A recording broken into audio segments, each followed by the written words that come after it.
नमस्कार, मैं हूं आपके साथ पूनम यादव। यूपी विधानसभा का बजट सत्र आज से शुरू हो गया है। पहले ही दिन विपक्ष ने जमकर हंगामा किया। एक तरफ समाजवादी पार्टी के एमएलसी आशुतोष सिन्हा साइकिल चलाकर अस्थि कलश लेकर विधानसभा पहुंचे। इस मौके पर उन्होंने कहा कि नैतिकता का अस्थि कलश लोकतंत्र के मंदिर में स्थापित करेंगे, महाकुंभ का मुद्दा उठाएंगे, सरकार का घेराव करेंगे, हर सवाल करेंगे।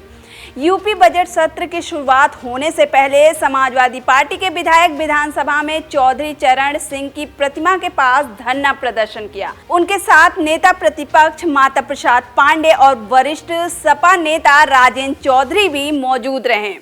वहीं दूसरी तरफ समाजवादी पार्टी के विधायक अतुल प्रधान खुद को जंजीर में बांधकर लोगों के सामने आए। अतुल प्रधान का कहना है कि अमेरिका से डिपोर्ट किए गए भारतीयों का अपमान किया है, उसी को दिखाने के लिए मैंने ये जंजीर पहन रखी है, जिसके भार को सहना मुश्किल हो रहा है। आखिर उन भारतीयों ने इस जंजीर को कैसे पहना होगा। इसी बीच सदन की कार्रवाई में हिंदी अवधि भोजपुरी को सदन का हिस्सा बनाकर सदस्यों को विधानसभा अध्यक्ष द्वारा समझाने के क्रम में माता प्रसाद पांडे द्वारा अंग्रेजी को सदन की कार्रवाई में शामिल करने पर आपत्ति जताते हुए सीएम योगी आदित्यनाथ ने विपक्ष पर जमकर हमला बोला। सीएम ने कहा कि समाजवादियों का यही दोहरा चरित्र है, अपने बच्चों को इंग्लिश पब्लिक स्कूल में भेजेंगे और दूसरे के बच्चों को गांव के विद्यालय में पढ़ने को कहेंगे, अपने बच्चों को अंग्रेजी माध्यम में पढ़ाएंगे और दूसरे को कहेंगे उर्दू पढ़ो। कठमुल्ला मौलवी बनाना चाहते हैं, ये नहीं चलेगा। उत्तर प्रदेश के विभिन्न बोलियों को, भोजपुरी, अवधी, ब्रज और बुंदेलखंडी को इस सदन में सम्मान मिल रहा है और हमारी सरकार तो इन सब के लिए एक एकेडमी का भी गठन, अलग अलग एकेडमी के गठन की कार्रवाई को भी आगे बढ़ा रही है। ये सभी हिंदी की उपभाषाएं हैं, यानी हिंदी की बेटियां हैं। भाषा की समृद्धि के आधार हैं और हमें इसका स्वागत करना चाहिए। ये सदन साहित्य केवल विशुद्ध साहित्यिक और व्याकरण से के विद्वानों की नहीं है, आम जन का प्रतिनिधित्व करने वाले माननीय सदस्य समाज के विभिन्न तबके से आए हैं। अंतिम पायदान पर बैठे हुए व्यक्ति की आवाज को भी इस सदन में मुखरता मिले,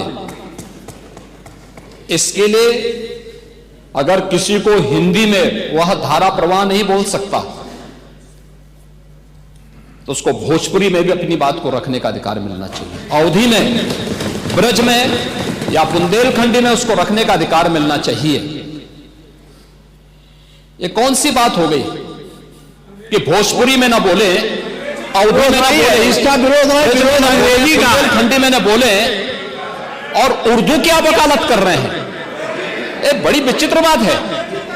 आप मुझे बताइए, मैं इसीलिए कहता हूं कि आप समाजवादियों का चरित्र ही इतना दोहरा हो चुका है, इतना दोहरा हो चुका है कि अपने बच्चों को भेजेंगे इंग्लिश पब्लिक स्कूल में और दूसरों के बच्चों को बोलेंगे कि एक गांव के उस विद्यालय में पढ़े जहां संसाधन भी नहीं है।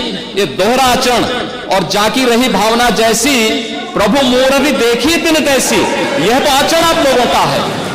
इसीलिए आपने कल भी भोजपुरी का विरोध किया, अवधी का विरोध किया, बुंदेलखंडी का विरोध किया और आप लोग अपने दैनिक जागरण में, दैनिक जीवन में इस प्रकार के आचरण के आदी हो चुके हैं। और इसलिए अध्यक्ष जी, इसका अभिनंदन हम लोग करते हैं और इन बोलियों को सम्मान मिलना चाहिए। इनके संरक्षण के लिए ही हमारी सरकार भोजपुरी एकेडमी का गठन कर रही है, अवधी एकेडमी का गठन कर रही है संत तुलसीदास जी के नाम पर। इसी के आधार पर ब्रज भाषा इतनी समृद्ध भाषा है। सूरदास जी ने अपनी सभी रचनाएं उसी भाषा में दी हैं। संत तुलसीदास जी ने अपनी कालजयी रचना रामचरितमानस, जो इस सदन में ही नहीं, उत्तर भारत के अंदर और भारत से प्रवासी हुए जितने भी ऐसे लोग हैं जो मॉरिशस में या दुनिया की फिजी में या दुनिया के किसी देश में गए, उनके संकट काल में रामचरितमानस ही तुलसीदास जी का अवधी भाषा में रचा गया रामचरितमानस ही उनका सहारा बना था। और आज जब उसको सम्मान मिल रहा है तो आप उसका विरोध कर रहे हैं। बड़ी विचित्र सी स्थिति है। आप हर अच्छे कार्य का समाज आज के यही ढोंग है, आप लोगों का यही ढोंग है। हर अच्छे कार्य का आप विरोध करेंगे, हर अच्छे कार्य का आप विरोध करेंगे। हर अच्छा कार्य जो प्रदेश के हित में है, देश के हित में है, आप उसका विरोध करेंगे। और मुझे लगता है इस प्रकार के विरोध की निंदा होनी चाहिए और हम इसका समर्थन करते हैं जो उत्तर प्रदेश की बोलियों को सम्मान मिल रहा है। मैं आपका धन्यवाद करूंगा और विधानसभा सचिवालय को इस बात के लिए धन्यवाद दूंगा। कल हम लोगों ने यहां पे इसका शुभारंभ किया, समाजवादी पार्टी ने उसका विरोध किया है और मुझे लगता है कि प्रोसीडिंग का हिस्सा होना चाहिए। इनको समाज के सामने एक्सपोज करना चाहिए। अपने बच्चों को ये लोग पढ़ाएंगे इंग्लिश स्कूलों में और दूसरे के बच्चे के लिए अगर वो सुविधा सरकार देना चाहते हो, कहते नहीं उर्दू पढ़ाओ इसको, यानी उसको मौलवी बनाना चाहते हैं, कठपुल्ला पर की ओर इसको ले जाना चाहते हैं। ये नहीं चल सकता है। बता दें कि इस सत्र में लगातार विपक्ष दल योगी सरकार को घेर रही है। सीएम योगी ने आगे कहा कि इसीलिए अपने कल अवधी भोजपुरी बुंदेली भाषा का विरोध किया था। हमारी सरकार में विभिन्न बोलियां ब्रज भोजपुरी अवधी बुंदेलखंडी को सम्मान मिल रहा है। हमारी सरकार में अलग अलग एकेडमी का गठन भी हो रहा है। ये सभी हिंदी की उपभाषा हैं, यानी हिंदी की बिटियां हैं।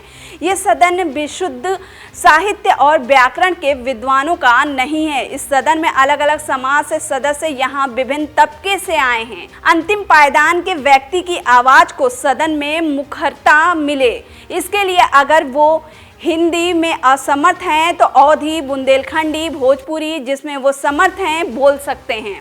बता दें कि यूपी विधानसभा का बजट सत्र आज से शुरू हो गया है। यह सत्र राज्यपाल आनंदीबेन पटेल के अभिभाषण से शुरू हुआ है।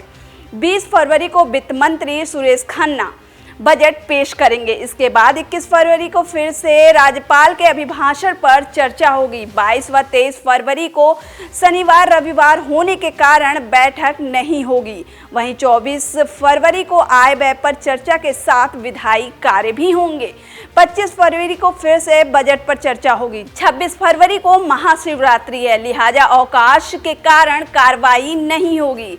27 व 28 फरवरी को बजट पर चर्चा के साथ विधायी कार्य भी होंगे। इसके बाद 1 व 2 मार्च को शनिवार रविवार होने के कारण सदन की कार्रवाई नहीं चलेगी।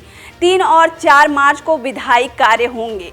5 मार्च को सरकार बजट पास कराएगी। बता दें कि इस बार यूपी का बजट करीब 8 लाख करोड़ का वित्त मंत्री सुरेश खन्ना पेश कर रहे हैं। अगर बात करें साल 2022 की, तो मार्च में जब योगी सरकार की दूसरी सरकार बनी तब से कोई भी विधानसभा सत्र 7 दिन से अधिक संचालित नहीं की जा सकी है। ऐसे में पिछले 3 साल का ये रिकॉर्ड होगा जब सत्र 16 दिनों तक चलने वाला है। बजट में सरकार कुछ जन कल्याणकारी योजनाओं की घोषणा भी कर सकती है। इसके अतिरिक्त मुख्य रूप से विकास पर भी जोर रहेगा। इस बार बजट सत्र से पूर्व विधानसभा में एक अनूठी पहल की गई है। अब विधानसभा की कार्रवाई हिंदी के साथ साथ अवधी, ब्रज, भोजपुरी, बुंदेली और अंग्रेजी भाषाओं में भी सुनी जा सकेगी। यह देश की किसी भी विधानसभा में अपनी तरह का पहला प्रयोग है, जिसका उद्देश्य प्रदेश के आम नागरिकों, विशेषकर ग्रामीण अंचल के लोगों को लोकतांत्रिक प्रक्रिया और अधिक जोड़ना है। बहरहाल ये वीडियो आपको कैसी लगी हमें कमेंट कर जरूर बताएं।